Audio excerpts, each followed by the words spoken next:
Welcome to all of you. तो देखो, last class में हम लोग यूनिट सेल के वॉल्यूम के बारे में डिस्कस कर चुके थे और यूनिट सेल के अंदर जो पार्टिकल प्रेजेंट होंगे ना, उनके भी वॉल्यूम के बारे में हम लोग डिस्कस कर चुके थे।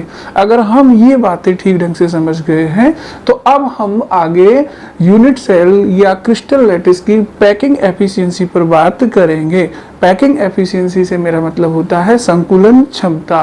तो हम नेक्स्ट आगे पढ़ने वाले हैं किसी भी क्रिस्टल लैटिस या यूनिट सेल की पैकिंग एफिशिएंसी क्या हो सकती है। तो हमारी हेडिंग हो गई है पैकिंग एफिशिएंसी। पैकिंग एफिशिएंसी का मतलब क्या है? पैकिंग एफिशिएंसी का मतलब है संकुलन क्षमता। क्या मतलब है? संकुलन क्षमता। ठीक है, तो हम ये देखना चाहेंगे कि संकुलन क्षमता को हम कैसे कैलकुलेट कर सकते हैं। देखो, संकुलन क्षमता से हमारा मतलब क्या है? संकुलन क्षमता से हमारा मतलब है कि परसेंटेज स्पेस occupied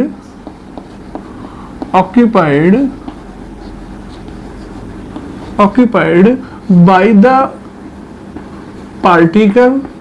अब ये पार्टिकल भी हो सकता है, एटम भी बोल सकते हैं, हम इसको आयन भी बोल सकते हैं, क्योंकि पार्टिकल तो कैसा भी हो सकता है। तो percentage space occupied by the particle present inside the unit cell. वो पार्टिकल कहाँ होनी चाहिए? यूनिट सेल के अंदर। ठीक है, present inside the unit cell of the total volume of unit cell.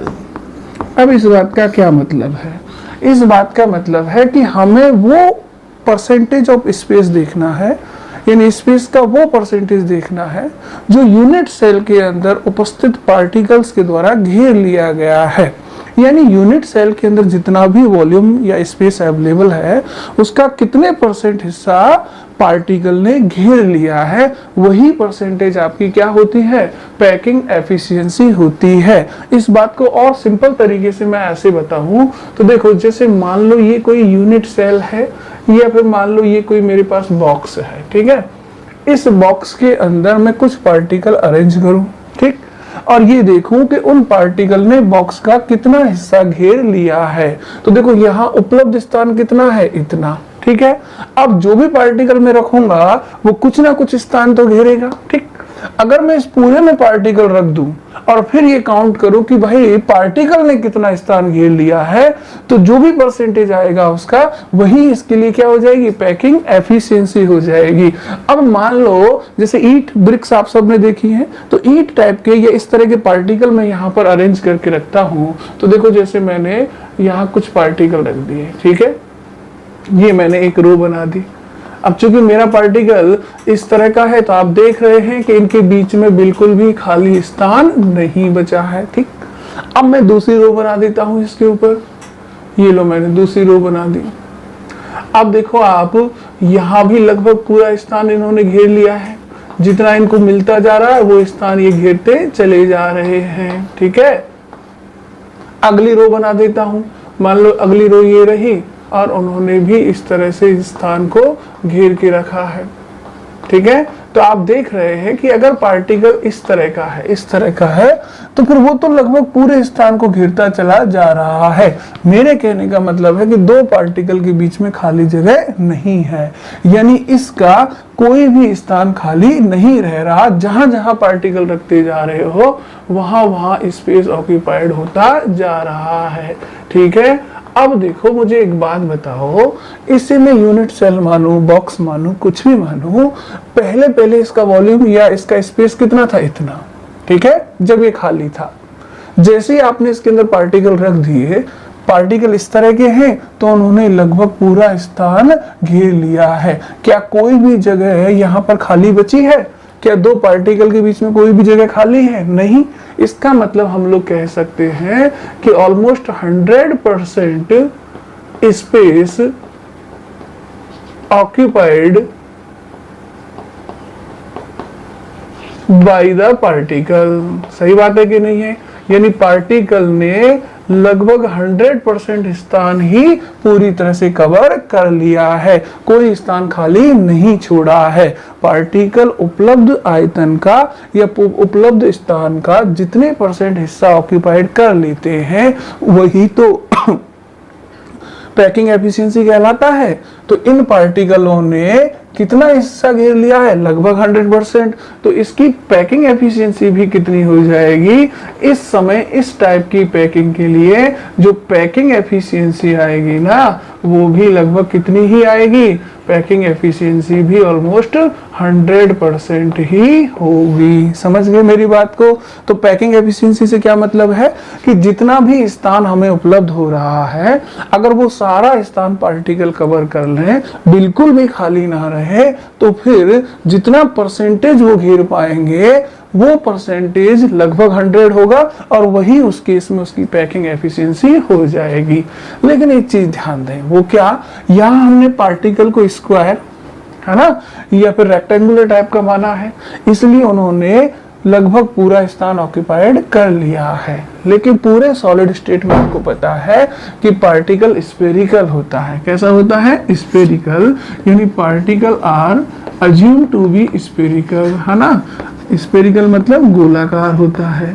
अब आप ये तो समझ ही सकते हैं ना कि पार्टिकल अगर स्फेरिकल है तो इसकी जगह अगर मैं स्फीयर रखूंगा तो डेफिनेटली उन स्फीयर के बीच में कुछ खाली जगह जरूर रह जाएगी, यानी 100% स्पेस ऑक्यूपाइड नहीं होगा। जैसे मान लो यही मेरी यूनिट सेल है इसी तरह की, ठीक है। अब इस बार मेरे पार्टिकल कैसे हैं, स्फेरिकल है, मतलब गोलाकार है। तो मैं क्या करता हूं, कुछ गोले बनाता हूं इस तरह से। ये देखो जरा, इस तरह से मैं गोले बना रहा हूं और कोशिश कर रहा हूं कि जितना भी पॉसिबल हो सके उतना स्पेस हम लोग ऑक्यूपाइड करवा दें।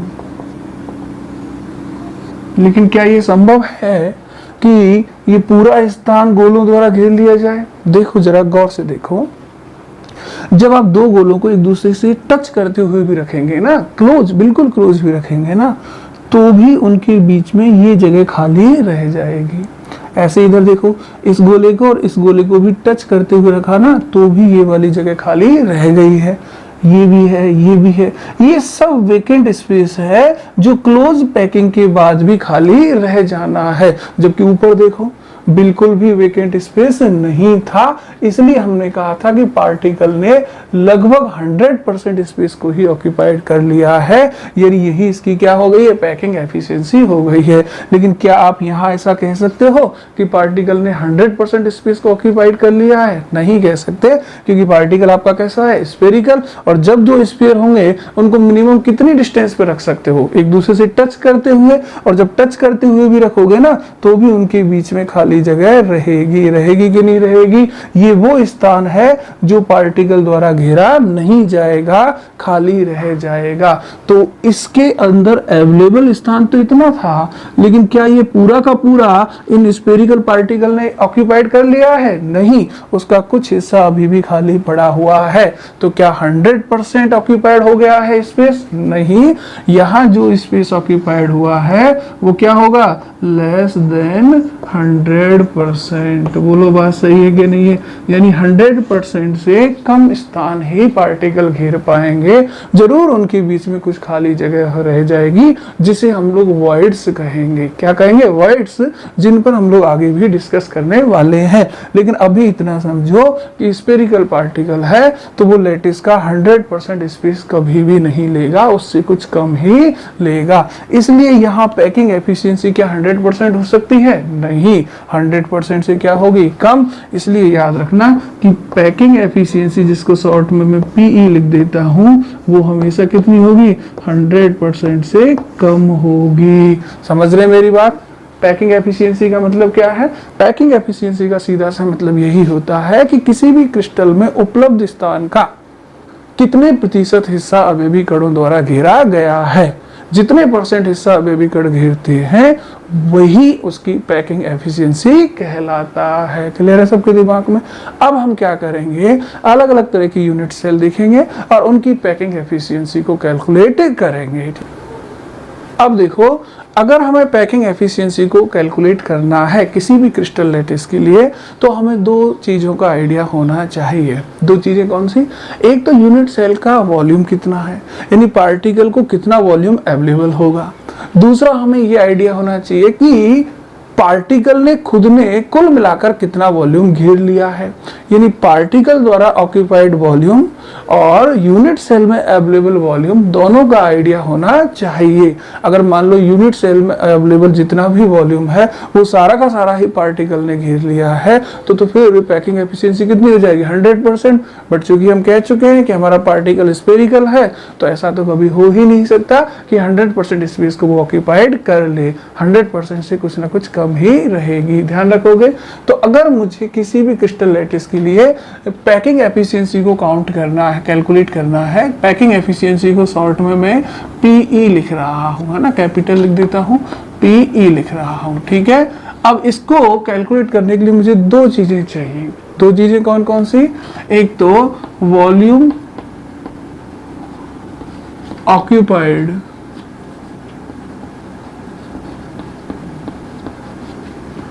बाय द पार्टिकल, कि भाई पार्टिकल कितना वॉल्यूम घेरते हैं, एक तो ये मालूम होना चाहिए। दूसरा मुझे मालूम होना चाहिए कि यूनिट सेल या क्रिस्टल लैटिस के अंदर कितना वॉल्यूम अवेलेबल है, यानी वॉल्यूम ऑफ यूनिट सेल। समझ रहे हैं इस बात को? मुझे दो चीजें चाहिए। अब चूंकि मैं परसेंटेज की बात करता हूं पैकिंग एफिशिएंसी में, इसलिए मैं यहाँ 100 से भी मल्टीप्लाई करूंगा। क्लियर सबके दिमाग में? ठीक। अच्छा, पैकिंग एफिशिएंसी की ही तरह एक और चीज होता है जिसे हम पैकिंग फ्रैक्शन कहते हैं। क्या कहते हैं? Packing fraction. अब देखो, परसेंटेज हमेशा 100 में से बताया जाता है, जो कि फ्रैक्शन हमेशा 1 में से बताया जाता है। इसलिए जब मैं पैकिंग फ्रैक्शन लिखूंगा ना, तो मैं यहाँ 100 का मल्टीप्लाई नहीं करूंगा। यानी सिंपल फॉर्मूला में पैकिंग फ्रैक्शन के लिए क्या बनाऊंगा कि volume occupied by the particle. Particle कितना वॉल्यूम घेर पाते हैं, एक तो ये चीज चाहिए मुझे, और दूसरा चाहिए कि कितना वॉल्यूम उनको मिला हुआ था, यानी वॉल्यूम ऑफ यूनिट सेल। अब ध्यान रहे, मैं यहाँ पर पैकिंग फ्रैक्शन की बात कर रहा हूँ। फ्रैक्शन हमेशा 1 में से होता है, इसलिए 100 का गुणा नहीं करेंगे। जो कि परसेंटेज निकालनी हो तो 100 का गुणा करेंगे और वो क्या हो जाएगी? Packing efficiency. तो अब देखो, लास्ट क्लास में किसी यूनिट सेल के अंदर पार्टिकल कितना वॉल्यूम घेरते हैं वो बात मैं आपको बता चुका हूं, ठीक है। कैसे पता चलेगा कि पार्टिकल कितना वॉल्यूम घेर रहे हैं? तो दो चीजें आपको चाहिए। एक तो पार्टिकल का वॉल्यूम मालूम होना चाहिए, दूसरा उस यूनिट सेल के अंदर कितने पार्टिकल हैं ये भी मालूम होना चाहिए। तो देखो, जब मैं volume occupied by the particle निकालूंगा तो मुझे दो चीजें चाहिए। पहला, नंबर ऑफ पार्टिकल, कि भाई यूनिट सेल में पार्टिकल कितने हैं, number of particle in unit cell. अब हम एक यूनिट सेल की ही निकालेंगे तो पूरे क्रिस्टल का वही होगा, into volume of one particle. ठीक है। अगर एक पार्टिकल का वॉल्यूम मुझे मालूम है और कुल कितने पार्टिकल है यूनिट सेल में ये भी मालूम है, तो दोनों को मल्टीप्लाई करने से मुझे पता चल जाएगा कि पार्टिकल द्वारा कितना वॉल्यूम घेरा जा रहा है। और नीचे तो फिर वही आना है, क्या? Volume of unit cell. हालांकि हम ये दोनों चीजें यहाँ कैलकुलेट कर चुके हैं, पहले यूनिट सेल का वॉल्यूम भी निकाल चुके हैं और पार्टिकल द्वारा घेरे गए वॉल्यूम के बारे में भी बात कर चुके हैं, लेकिन फिर भी मैं इसको सिरे से ही ले रहा हूँ कि अगर मुझे पैकिंग एफिशिएंसी को कैलकुलेट करना है तो मुझे दो चीजें चाहिए, पार्टिकल द्वारा घेरा गया वॉल्यूम और यूनिट सेल का वॉल्यूम। पार्टिकल द्वारा घेरा गया कुल वॉल्यूम कैसे निकालूंगा? एक पार्टिकल के वॉल्यूम में पार्टिकल की नंबर का गुणा कर दूंगा, ठीक है। अब चूंकि परसेंटेज होगा तो 100 तो यहाँ चलना ही है, ठीक। अब मान लो मैं नंबर ऑफ पार्टिकल को Z लिख देता हूं। क्या लिख देता हूं? Z। अच्छा, वॉल्यूम ऑफ वन पार्टिकल, चूंकि पार्टिकल स्फेरिकल है तो गोले का वॉल्यूम हम सब लोग जानते हैं, उसकी रेडियस को हम लोग कैपिटल आर एज्यूम कर लें, तो फिर पार्टिकल का जो वॉल्यूम है स्फेरिकल है, तो 4/3 पाई आर क्यूब होता है कि नहीं होता? अब मुझे बताओ वॉल्यूम ऑफ यूनिट सेल, चूंकि हम क्यूबिकल यूनिट सेल की बात कर रहे हैं, तो क्यूब का वॉल्यूम क्या होता है? उसकी जो एज लेंथ आती है उसका क्यूब करना होता है, और एज लेंथ को हम a मान लें, तो वॉल्यूम ऑफ यूनिट सेल कितना हो जाएगा? a cube. किसका गुणा करना पड़ेगा? 100 का। ये क्या हो गई आपकी पैकिंग एफिशिएंसी। क्लियर है सबके दिमाग में? तो पैकिंग एफिशिएंसी के लिए हम लोग ये फॉर्मूला इस्तेमाल करेंगे। आप चाहें तो लास्ट लेक्चर को देख करके सीधा पार्टिकल का वॉल्यूम रख सकते हैं, यूनिट सेल का वॉल्यूम रख सकते हैं, 100 से मल्टीप्लाई कर सकते हैं, सीधा भी कैलकुलेट कर सकते हैं। बट चूंकि हम क्लास स्टार्ट कर रहे हैं तो मैं स्टेप बाय स्टेप आपको बता रहा हूं कि आपको इन चीजों की जरूरत पड़ेगी अगर आप पैकिंग एफिशिएंसी काउंट करना चाहते हैं। अब अगर आप पैकिंग फ्रैक्शन लिख रहे हैं तो पीएफ लिख देंगे और क्या करेंगे? 100 को हटा देंगे, तो फिर आप लिखेंगे Z into 4/3 pi r cube upon a cube. अच्छा मुझे बताया जाए कि Z क्या है? Number of particle in unit cell. सही है कि नहीं है? यूनिट सेल जैसी होगी उतने ही उसी तरह के उसमें पार्टिकल होंगे। जैसे अगर सिंपल क्यूब टाइप की यूनिट सेल है तो नंबर ऑफ पार्टिकल कितना आएगा? 1। ठीक है, तो सिंपल क्यूब के लिए Z की वैल्यू कितनी होगी? 1। अच्छा ए क्या है? एज लेंथ है। किसकी? क्यूब की। आपको तो पता है कि क्यूब की एज लेंथ और पार्टिकल की रेडियस के बीच का रिलेशन हम लोग लास्ट क्लास में डिस्कस कर चुके हैं। ध्यान रखोगे इस बात को। तो हमें अगर पैकिंग फ्रैक्शन बताना है या पैकिंग एफिशिएंसी बतानी है तो हम इस तरह से उसको कैलकुलेट कर सकते हैं। ठीक है, तो देखो पैकिंग एफिशिएंसी के लिए फाइनली हमारे पास फॉर्मूला हो गया Z into 4/3 pi r cube upon a cube into 100।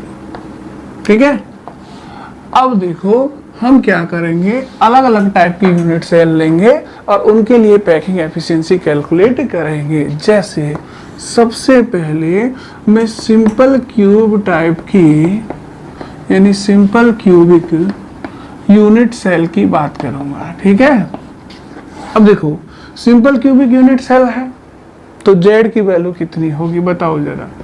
Z बराबर कितना होगा? 1, क्योंकि एक ही पार्टिकल तो आता है ओवरऑल यूनिट सेल के अंदर। अब मुझे बताओ एज लेंथ और पार्टिकल की रेडियस के बीच में रिलेशन क्या होगा? A बराबर 2R। याद करो सिंपल क्यूब टाइप की जो यूनिट सेल होती है उसमें पार्टिकल कहाँ होता है? केवल और केवल कॉर्नर पर। और लास्ट क्लास में हमने कहा था कि कॉर्नर पर जो पार्टिकल होते हैं वो एक दूसरे को टच कर रहे होते हैं। तो यहाँ से और यहाँ तक की लेंथ कितनी होती है? एज लेंथ, जिसको क्या मान रहे हैं हम लोग? A। कितनी होती है ये लेंथ? A। लेकिन R की टर्म में कितनी होगी? R प्लस R बराबर 2R। तो ये रिलेशन लास्ट क्लास में हम लोग स्टेब्लिश कर चुके हैं। तो याद रखिएगा अगर सिंपल क्यूबिक यूनिट सेल है तो Z बराबर 1 होगा और A बराबर कितना होगा? 2R होगा। बस यही दो डाटा चाहिए हमें पैकिंग एफिशिएंसी कैलकुलेट करने के लिए। तो जरा देखो पैकिंग एफिशिएंसी बराबर क्या लिखेंगे? Z की जगह क्या लिखूंगा? 1। ये तो ऐसे कैसे ही रहेगा 4/3 पाई आर क्यूब। और ए क्यूब जो है वो ए एज लेंथ है और ए बराबर कितना है? 2R। तो फिर मैं 2R का क्या कर दूंगा? क्यूब कर दूंगा इंटू 100। क्लियर है सबके दिमाग में? सिंप्लीफाई तो आप कर सकते हो। कैसे करोगे?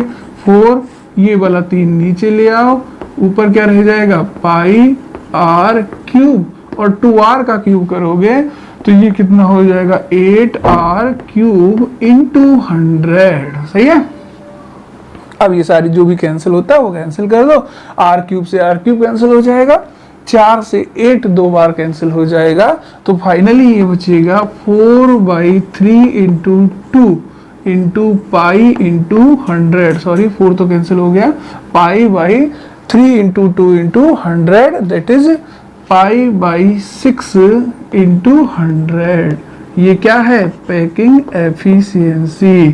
कैलकुलेट करोगे तो ये लगभग 52.4% आएगा। कितना आएगा? 52.4%। अब इसका मतलब समझिएगा, मैं ये कह रहा हूं कि पैकिंग एफिशिएंसी कितनी आ रही है? पैकिंग एफिशिएंसी है 52.4%। यानी क्रिस्टल लैटिस में जो भी वॉल्यूम अवेलेबल होगा उसका केवल और केवल 52.4% स्पेस ही पार्टिकल द्वारा ऑक्यूपाइड होगा। यानी मैं इसे ये भी तो कह सकता हूं कि परसेंटेज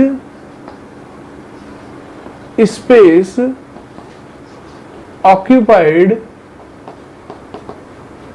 बाय द पार्टिकल के द्वारा कितना स्पेस ऑक्यूपाइड कर लिया गया है, तो आपका आंसर क्या होगा? 52.4%। इतना स्थान पार्टिकल ने घेर लिया है। तो बाकी का जो स्पेस है वो अभी भी खाली पड़ा हुआ है। इसका मतलब एम्प्टी स्पेस कितना होगा, खाली स्पेस यूनिट सेल के अंदर कितना होगा? तो एम्प्टी स्पेस की अगर हम लोग बात करें तो 52.4% तो घेर लिया है। तो 100 में से 52.4 जब परसेंट चला जाएगा तो कितना बचेगा? वो लगभग बचेगा 47.6%। यानी इतना स्पेस अभी भी यूनिट सेल या क्रिस्टल लैटिस के अंदर खाली पड़ा है। किस तरह की क्रिस्टल लैटिस या यूनिट सेल की बात कर रहे हो? सिंपल क्यूबिक यूनिट सेल की बात कर रहे हो। इसे एम्प्टी स्पेस भी कह देते हैं, कई बार परसेंटेज ऑफ वॉइड्स भी बोल देते हैं। यानी रिक्तिका या खाली स्थान का परसेंटेज कितना होगा? 47.6%। तो आप एक बात महसूस कीजिए कि आपके यूनिट सेल के अंदर जितना वॉल्यूम अवेलेबल था ना, वो 100% तो पार्टिकल ने ऑक्यूपाइड नहीं किया है और कभी कर भी नहीं सकते, क्योंकि पार्टिकल आपका स्फेरिकल है और जब भी स्फीयर को आप टच करके रखोगे उनके बीच में खाली जगह जरूर रह जाएगी, यानी कुछ स्थान तो खाली रहना ही है। लेकिन फिर भी अगर हम लोग सोचें तो केवल और केवल 52.4% ही स्पेस ऑक्यूपाइड कर पाए हैं इस तरह के लैटिस के अंदर, इस तरह की यूनिट सेल के अंदर। यानी लगभग आधा स्थान तो अभी भी कैसा है? खाली पड़ा हुआ है। किसके अंदर? क्रिस्टल के अंदर। इसलिए ये एक बहुत अच्छी पैकिंग नहीं है, क्योंकि इसमें काफी सारा स्पेस खाली पड़ा हुआ है। लेकिन अगर आपसे कोई पूछे कि एससीसी यूनिट सेल या सिंपल क्यूबिकल क्रिस्टल जो होता है उसकी पैकिंग एफिशिएंसी कितनी होती है, तो आप कितना बोलेंगे? 52.4%। अगर आप पैकिंग फ्रैक्शन लिखना चाहते हैं तो 100 को हटा दीजिए, और जब 100 को हटा देंगे तो फिर ये कितना हो जाएगा? 1 से कम आएगा। ठीक है, अगर आप लोग मान लो पैकिंग फ्रैक्शन लिखना चाहते हैं कि भाई मुझे पैकिंग फ्रैक्शन लिखना है, तो 100 का ही तो मल्टीप्लाई नहीं करना, तो सब कुछ ऐसे ही तो चलेगा। बोलो बस यहाँ 100 नहीं आएगा, तो वो कितना बचेगा? π/6। 100 ही आएगा, बाकी क्या बचेगा? π/6। और जब इसे कैलकुलेट करोगे तो ये 0.524 आ जाएगा, है ना। तो पैकिंग फ्रैक्शन भी इसका क्या है? 0.524 है, यानी कि 1 से काफी कम है। ध्यान रखोगे इस बात को। तो पैकिंग फ्रैक्शन कहना हो तो 100 का मल्टीप्लाई मत करना, और परसेंटेज बतानी हो तो 100 का मल्टीप्लाई कर देना। क्लियर है सबके दिमाग में? सिंपल क्यूबिक के बाद अगला हम लोग देखेंगे बॉडी सेंटर्ड। अगर यूनिट सेल हो तो बॉडी सेंटर्ड यूनिट सेल जो हो उसके लिए हम लोग पैकिंग फ्रैक्शन या पैकिंग एफिशिएंसी कैसे काउंट करेंगे? कौन सी यूनिट सेल? बीसीसी। ठीक है, अब बीसीसी यूनिट सेल में नंबर ऑफ पार्टिकल कितने होते हैं? होपफुली आपको पता होगा कितने होते हैं? 2। ठीक है, और बीसीसी यूनिट सेल के लिए एज लेंथ और रेडियस के बीच में क्या रिलेशन होता है? याद है क्या? तो ध्यान करो, बीसीसी यूनिट सेल में एज लेंथ और रेडियस के बीच में ये वाला रिलेशन होता है a√3 = 4r। अगर आपको याद हो, बीसीसी मतलब बॉडी सेंटर्ड, बॉडी सेंटर पर रखा हुआ पार्टिकल कॉर्नर वाले पार्टिकल को टच करता था। ध्यान है या नहीं है?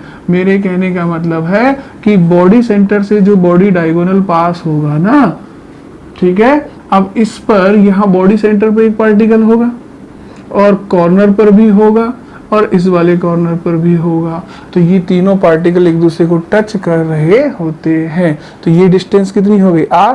ये कितनी हो गई 2r, और ये कितनी हो गई r।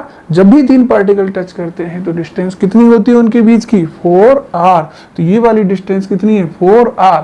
वैसे अगर देखें तो ये क्यूब का क्या है बॉडी डायगोनल, और बॉडी डायगोनल की लेंथ कितनी होती है एज लेंथ की टर्म में a√3। तो ये लेंथ वैसे तो है a√3 और r की टर्म में r plus 2r plus r यानी 4r। तो यहीं से तो हमने कहा है कि भाई a√3 जो है यानी बॉडी डायगोनल जो है वो किसके बराबर है 4r के बराबर है। ये दो चीजें आपको मालूम है तो आप पैकिंग एफिशिएंसी बड़ी आसानी से कैलकुलेट कर सकते हैं। तो अब मैं यहाँ पैकिंग एफिशिएंसी अगर लिखने बैठूं तो z की वैल्यू कितनी लिखूंगा 2। ये तो ऐसे कैसे ही रखना है 4/3 पाई r क्यूब, और नीचे क्या आएगा a क्यूब, और a√3 बराबर कितना है 4r। तो फिर मुझे बताओ a बराबर कितना होगा 4r/√3। क्लियर है, मैं इसको यहाँ रख देता हूँ। तो मैं क्या लिखूंगा 4r/√3 का क्यूब, चूंकि एफिशिएंसी निकाल रहा हूं 100 से मल्टीप्लाई कर दूंगा। क्लियर सबके दिमाग में। अब आप इसका क्यूब कर सकते हैं। तो बताओ मेरे साथ, ये 2 और 4 और पाई r क्यूब ये तो ऊपर ही रहने दो, नीचे इस 3 को ले आओ, ठीक है, इनटू इस 4 का क्यूब कब हम करेंगे तो ये 64 हो जाएगा। r का क्यूब r क्यूब होगा, √3 का क्यूब करेंगे तो ये कितना हो जाएगा 3√3, जो कहां चला जाएगा ऊपर। इसका मतलब यहां लिख दूंगा मैं 3√3 मल्टीप्लाई विद 100। ठीक है, ये कैलकुलेशन आप लोग कर सकते हैं, सिंपल कैलकुलेशन है। तो अब देखो ये 8 हो गया, ये इस डिवाइड हो जाएगा तो कैंसिल आउट करोगे तो 8 बार जाएगा, तो 8 हो गया नीचे तो है ना, 8 से इसको कैंसिल करना 8 बार, 8 और ये 64, 8 64। तो यहाँ तो 8 बचेगा, 3 से 3 कैंसिल हो जाएगा। ठीक है, r क्यूब से r क्यूब कैंसिल हो जाएगा, तो ऊपर क्या बचेगा केवल पाई और उसके साथ साथ √3। नीचे क्या आ जाएगा, ये 3 तो कैंसिल आउट हो गया, 8 से ये 8 बार चला गया, r कैंसिल आउट हो गया, तो नीचे केवल बचेगा 8 मल्टीप्लाई विद 100। और जब आप ये सब कैलकुलेट करेंगे तो आपको लगभग इसकी वैल्यू जो है 68% मिलेगी। कितनी मिलेगी 68%। अब इसका मतलब क्या है जरा मुझे बताया जाए। इसका मतलब है कि यूनिट सेल या क्रिस्टल लैटिस के अंदर जो भी वॉल्यूम अवेलेबल था ना, उसका केवल 68% ही पार्टिकल ऑक्यूपाइड कर पाए हैं। तो अगर मैं लिखूं कि पैकिंग एफिशिएंसी जो है वो 68% है, तो इसका मतलब है कि 68% स्पेस जो है, space occupied by the particle कितना स्पेस घेर पाए हैं, केवल और केवल 68%। क्लियर है कि नहीं सबके दिमाग में। ठीक है, इसका मतलब अगर 68% वो घेर पाए हैं तो फिर खाली कितना बड़ा हुआ है, स्पेस जो खाली है वो कितना बड़ा हुआ है। तो 100 में से 68 को घटाओगे तो कितना आएगा 32, यानी 32% स्पेस जो है वो कैसा पड़ा हुआ है, वेकेंट पड़ा हुआ है, खाली पड़ा हुआ है, जिसे हम परसेंटेज ऑफ एम्प्टी स्पेस भी बोल सकते हैं, या कई बार परसेंटेज ऑफ वॉइड यानी रिक्ति भी बोल सकते हैं। कितना है 32%। तो आप खुद सोचिए और फील कीजिए कि हमारे पास जो 100% स्पेस अवेलेबल था ना, उसका 100% ऑक्यूपाइड हुआ ही नहीं है, बल्कि उससे भी काफी कम है। और वो कितना है 68% ही है। कितना है 68% ही स्पेस ऑक्यूपाइड हुआ है, यानी अभी भी 32% स्पेस जो है उस यूनिट सेल के अंदर खाली पड़ा हुआ है। तो ये भी एक बहुत अच्छी पैकिंग नहीं है, क्योंकि 68% ही तो भरा है, 32% तो अभी भी उसके अंदर खाली पड़ा हुआ है। लेकिन बीसीसी के अंदर अगर आपको पैकिंग एफिशिएंसी बतानी हो तो आप इस तरह से बता सकते हैं। अगर फ्रैक्शन बताना हो तो क्या चेंज करना पड़ेगा बताओ भाई, फ्रैक्शन 1 में से निकाला जाता है ना, तो 100 का मल्टीप्लाई नहीं होगा, यानी ये 100 हटा देना है। जब ये 100 हटा दोगे तो केवल इतना ही बचेगा।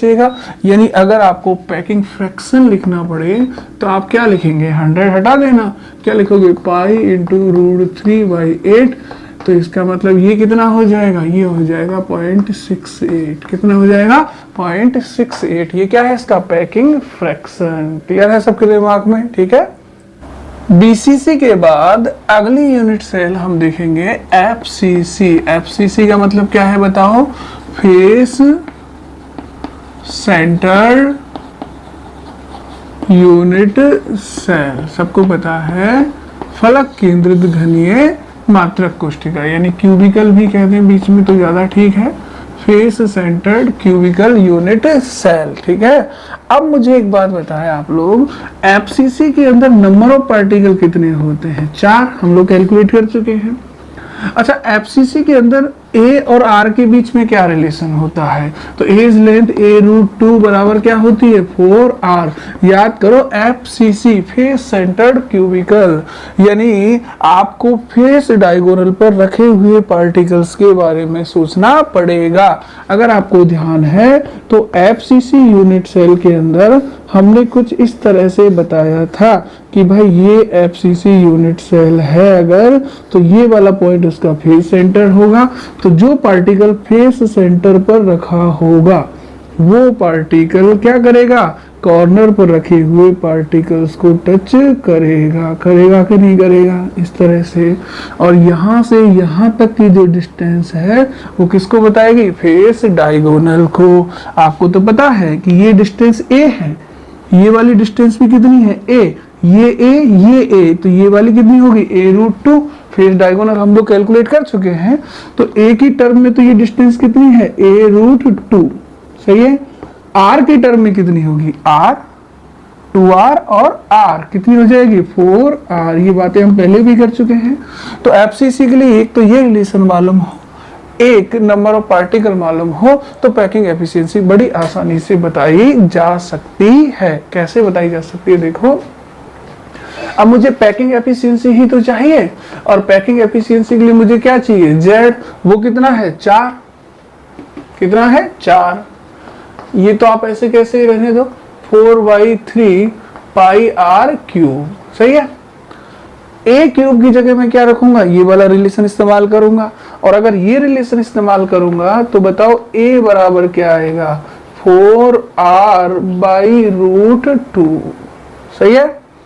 अब अंडर√2 से जब इसको आप डिवाइड करेंगे तो आप कर लेना, बड़ा आसान है।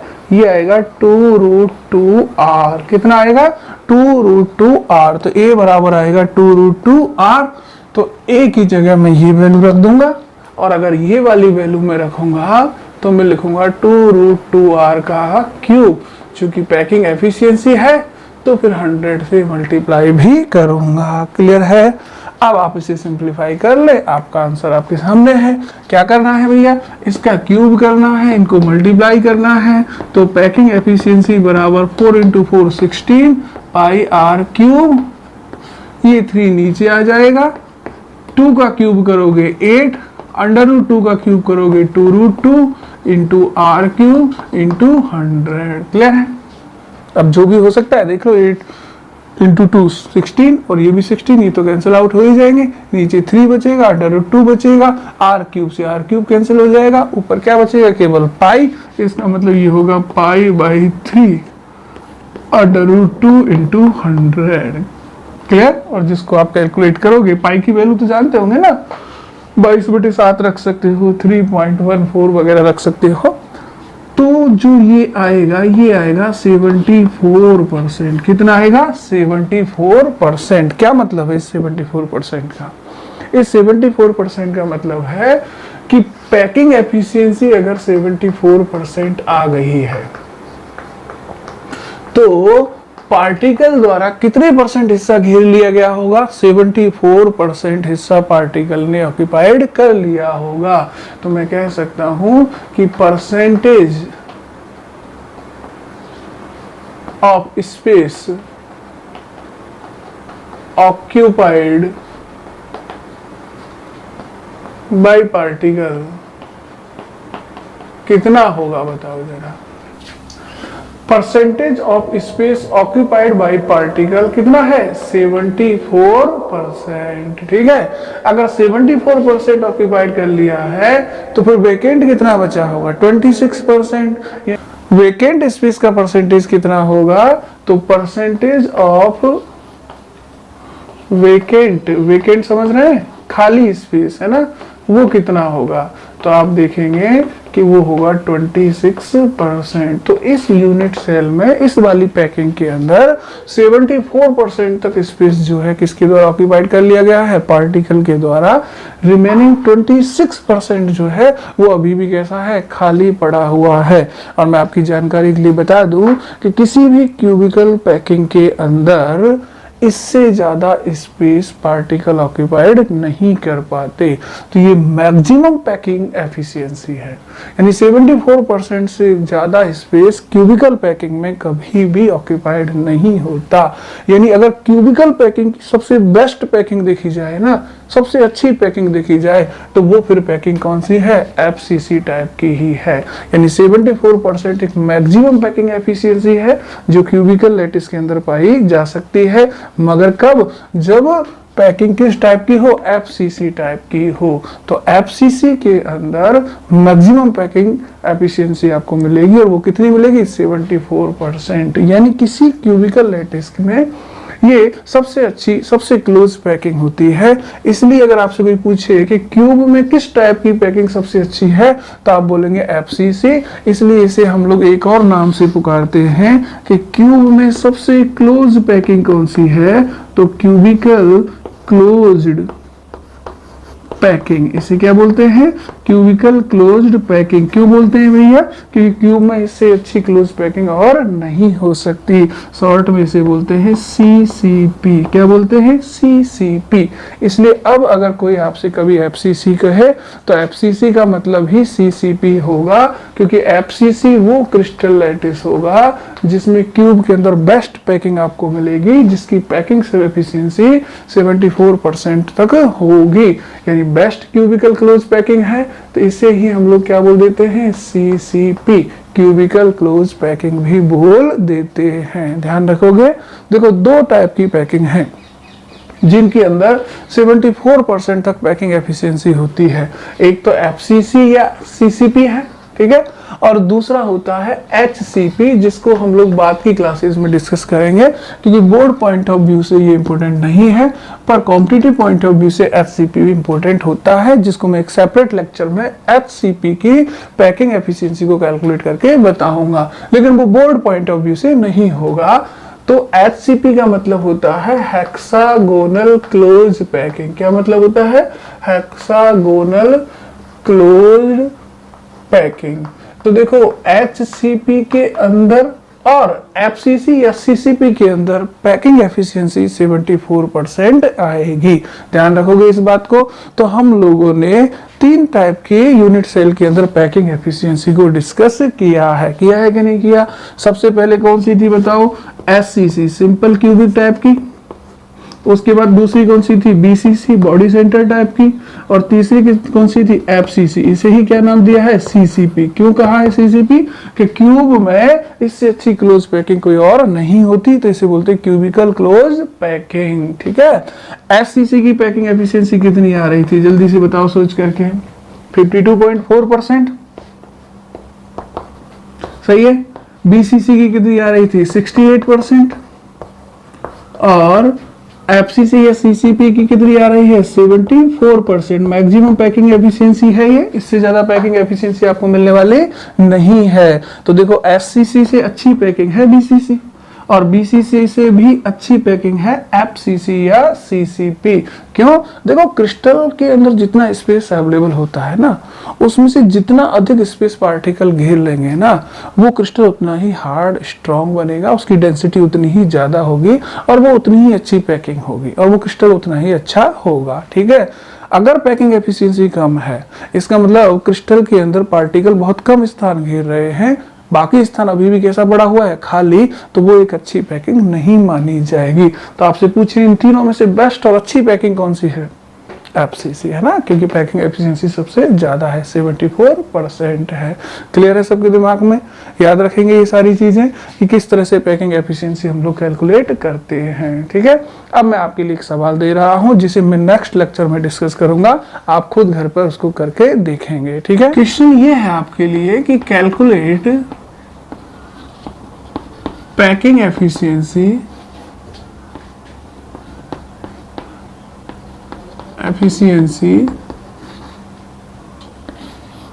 of unit cell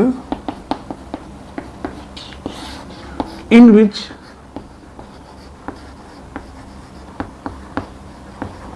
particle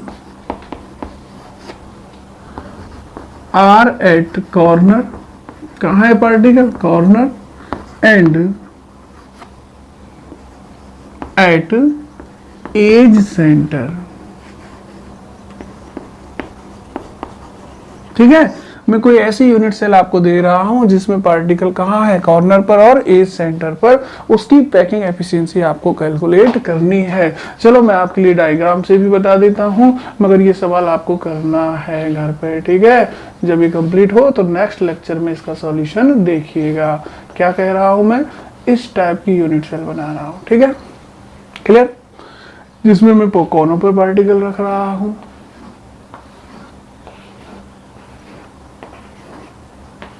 ठीक है, और एज सेंटर पर, एज सेंटर तो पहचानते हो, दोनों एज के बीच, एज के बीचों बीच में यहां पार्टिकल रख रहा हूं, यहां पर इस तरह से। ठीक है, हर एक एज सेंटर पर पार्टिकल रख रहा हूं। ठीक है, तो इस टाइप की अगर कोई यूनिट सेल हो तो वैसे तो इस यूनिट सेल का नाम ही हो जाता है एज सेंटर्ड यूनिट सेल, है ना। एज सेंटर्ड यूनिट सेल तो हम लोग पढ़ चुके हैं ना। इस यूनिट सेल के अंदर पार्टिकल कहाँ होता है? कॉर्नर पर और प्रत्येक एज के सेंटर पर। बट इसकी पैकिंग एफिशिएंसी आप लोग कैलकुलेट कीजिएगा, ठीक है, और नेक्स्ट लेक्चर में इसका सॉल्यूशन देखिएगा। Okay, thank you.